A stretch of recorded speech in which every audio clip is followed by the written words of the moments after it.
ಎಲ್ಲರಿಗೂ ನಮಸ್ಕಾರ. ಸಂತೋಷ್ ಕುಮಾರ್ ಕೌಲೂರ್ ಅಂತ, ಕೊಪ್ಪಳ ಜಿಲ್ಲೆ ಬೆಟಗೇರಿ ಗ್ರಾಮದವನು. ಇವತ್ತಿನ ಒಂದು ವಿಚಾರಧಾರೆಯನ್ನು ಇಟ್ಕೊಂಡು ಇವತ್ತು ನಿಮ್ಮ ಮುಂದೆ ಬರ್ತಾ ಇದ್ದೀನಿ.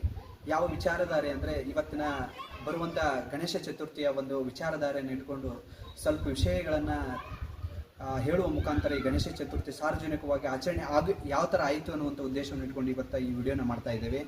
ಅವತ್ತಿನ ಲೋಕಮಾನ್ಯ ಬಾಲಗಂಗಾಧರ ತಿಲಕ್ ಅವರ ಆಲೋಚನೆ ಮತ್ತು ದೃಷ್ಟಿಕೋನ ಯಾವ ಥರ ಇತ್ತು ಅಂದರೆ, ಅದನ್ನ ನಾವು ಅರ್ಥ ಮಾಡ್ಕೋಬೇಕು. ಅವರು ಇವತ್ತು ಈ ಸಾರ್ವಜನಿಕ ಗಣೇಶ ಚತುರ್ಥಿಯನ್ನು ನಾವು ಯಾಕೆ ಆಚರಣೆ ಮಾಡ್ತಾ ಇದ್ದೇವೆ, ಯಾಕೆ ಈ ನಮ್ಮ ಧಾರ್ಮಿಕ ಒಂದು ಆಚರಣೆ ಆಯಿತು ಇದು ಅನ್ನೋಂಥ ಒಂದು ಆಲೋಚನೆ ಬಾಲಗಂಗಾಧರ ತಿಲಕ್ ಅವರಿಗೆ ಅದರಲ್ಲೇ ಮೂಡಿದ್ದು ಆ ಆಲೋಚನೆ. ಯಾಕಂದರೆ ಅವತ್ತಿನ ಬ್ರಿಟಿಷರ ಆಡಳಿತಕ್ಕೆ ನಮ್ಮ ಜನ ತತ್ತರಿಸಿ ಹೋಗಿದ್ರು. ಆ ತತ್ತರಿಸಿ ಹೋಗಿ ಗಣೇಶನನ್ನು ಮನೆಯಲ್ಲೇ ಕೂರಿಸುವಂಥ ಒಂದು ಪದ್ಧತಿಯನ್ನು ರೂಢಿ ಮಾಡ್ಕೊಂಡು ಬಿಟ್ಟಿದ್ರು. ಇದನ್ನು ಮನೆಯಲ್ಲಿ ಕೂರಿಸೋದ್ರಿಂದ ಇದನ್ನು ಬಾಲಗಂಗಾಧರ ತಿಲಕ್ ಅವರು ಇದು ಮನೆಯನ್ನೇ ಕೂರಿಸಿದ್ರೆ ಅವರ ಮನೆಗೆ ಸೀಮಿತ ಆಗುತ್ತೆ ಗಣಪ.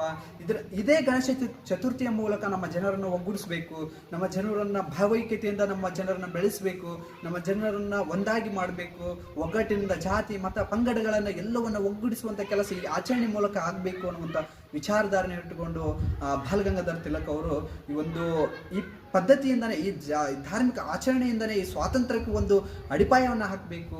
ಈ ಸ್ವಾತಂತ್ರ್ಯವನ್ನು ಚಳುವಳಿಗೆ ಇಷ್ಟು ಜನರ ಸಹಾಯ ಆಗಬೇಕು, ಇವರೆಲ್ಲ ಒಗ್ಗೂಡಬೇಕು, ನಮ್ಮ ದೇಶಕ್ಕೋಸ್ಕರ ನಮ್ಮ ಧರ್ಮಕ್ಕೋಸ್ಕರ ಎಲ್ಲ ಜಾತಿ ಮತ ಪಂಗಡಗಳು ಒಗ್ಗೂಡಬೇಕು ಅನ್ನುವಂಥ ವಿಚಾರಧಾರಣೆ ಇಟ್ಟುಕೊಂಡು ಲೋಕಮಾನ್ಯ ಬಾಲಗಂಗಾಧರ ತಿಲಕ್ ಅವರು 1890ರಲ್ಲಿ ಈ ಆಲೋಚನೆಯನ್ನು ಇವತ್ತು ಸಾರ್ವಜನಿಕ ಗಣಪ ಚತುರ್ಥಿಯನ್ನು 1890ರಲ್ಲಿ ಪ್ರಾರಂಭ ಮಾಡ್ತಾರೆ. ಮುಂಬೈಯನ್ನ ಒಂದು ನಗರದಲ್ಲಿ ಪ್ರಾರಂಭ ಮಾಡಿದಂಥ ಒಂದು ಗಣೇಶ ಚತುರ್ಥಿ ಅನೇಕ ಧರ್ಮದ ವಿಚಾರಧಾರೆಗಳು, ಅನೇಕ ಸ್ವಾತಂತ್ರ್ಯ ಹೋರಾಟಗಾರರು, ಅನೇಕ ಧೀಮಂತ ವ್ಯಕ್ತಿಗಳು ಇದಕ್ಕೆ ಸಾಥನ್ನು ಕೊಟ್ಟು ಇವತ್ತು ಈ ಗಣೇಶ ಚತುರ್ಥಿ ನಮ್ಮ ಭಾರತದಲ್ಲಿ ಅತ್ಯಂತ ವಿಜೃಂಭಣೆಯಾಗಿ ಧಾರ್ಮಿಕ ಹಬ್ಬವಾಗಿ ಎಲ್ಲ ಜಾತಿ ಮತ ಪಂಥಗಳು ಒಗ್ಗೂಡಿ ಭಾವೈಕ್ಯತೆಯನ್ನು ಸೃಷ್ಟಿ ನಾವೆಲ್ಲ ಒಂದೇ ಅನ್ನುವಂಥ ಒಂದು ವಿಚಾರಧಾರೆಯನ್ನು ನಮ್ಮ ದೇಶಕ್ಕೆ ನಮ್ಮ ವೈರಿಗಳಿಗೆ ಮೂಡಿಸುವಂಥ ಒಂದು ಶಕ್ತಿ ಕೇಂದ್ರವಾಗಿದೆ ಅಂತ ಅಂದರೆ ತಪ್ಪಾಗಲಿಕ್ಕಿಲ್ಲ.